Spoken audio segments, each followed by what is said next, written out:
मनु ने दुष्कर्म बलात्कार की जो शिकार स्त्री होती है उसके लिए और करने वाला होता है उसके लिए क्या प्रावधान किए हैं। तो इन्होंने अध्याय 8 श्लोक संख्या 364 364 चैप्टर नंबर 8 उसमें कहते हैं कि जो भी ऐसा अपराधी जिसने किसी स्त्री के साथ दुष्कर्म किया है उसके लिए एक ही सजा है, वो मृत्युदंड है।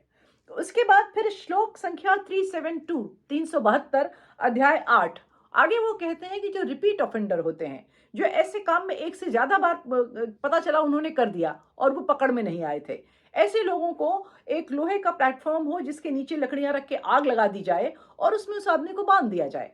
और वो प्लेटफॉर्म गर्म होता रहेगा और उसकी गर्मी से वो अंत में मरेगा। अब इसमें देखिए, इसमें दंड के दो उद्देश्य थे, एक तो सजा थी, दूसरा जब वो तपते हुए लोहे में चीखेगा चिल्लाएगा तो जो बाकी लोग सुनेंगे उनकी भी आसानी से हिम्मत नहीं पड़ेगी। इसके बाद उन्होंने कहा कि जो इसमें सहायता करता है उस व्यक्ति की,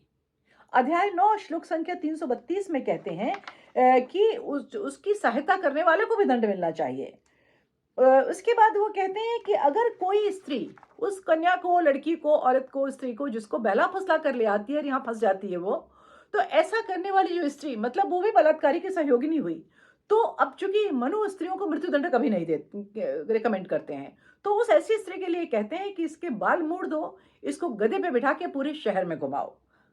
उसके बाद आगे वो कहते हैं कि अगर किसी को धोखे से कोई ले जाता है, मतलब जैसे अपना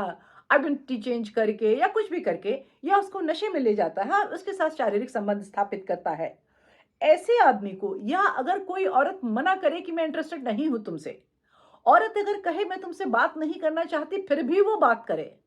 उसका साड़ी का पल्लू छू दे,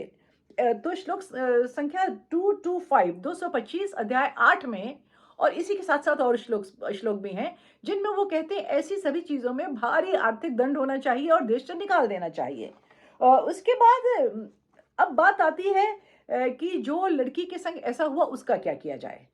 अब देखिए, जो 56 देशों वाली सभ्यता की तरह हमारे यहाँ उस लड़की को पत्थर मारने का कतई रिवाज नहीं है, ना उसकी गवाही नहीं मानी जाएगी, ऐसा होता है। इसमें मनु ने दो बहुत ही, जिसको मैं तो कहती हूँ क्रांतिकारी जो हैं, अगर आज के समाज में वो मान लिया जाए तो समाज का मतलब एक बहुत बड़ा क्लेश खत्म हो जाए।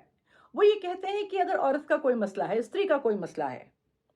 तो उसमें स्त्री की गवाही मानेंगे। मतलब कि उसने, और स्त्री ने कहा कि मेरे साथ इसने बुरा किया, अब वो और उसके साथी कह रहे हैं नहीं हुआ, तो वो कहते हैं नहीं, जो महिला है, महिला का मसला महिला ही समझेगी, उसकी गवाही लाओ और उसकी हम मान लेंगे। मतलब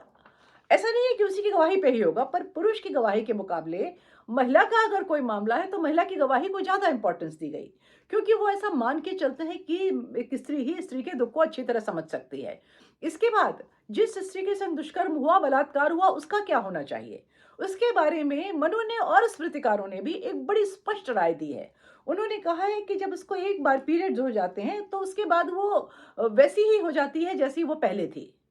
और चाहे वो कन्या हो चाहे ब्याहता स्त्री हो, और उसके बाद अगर कोई उसको इस बात को लेकर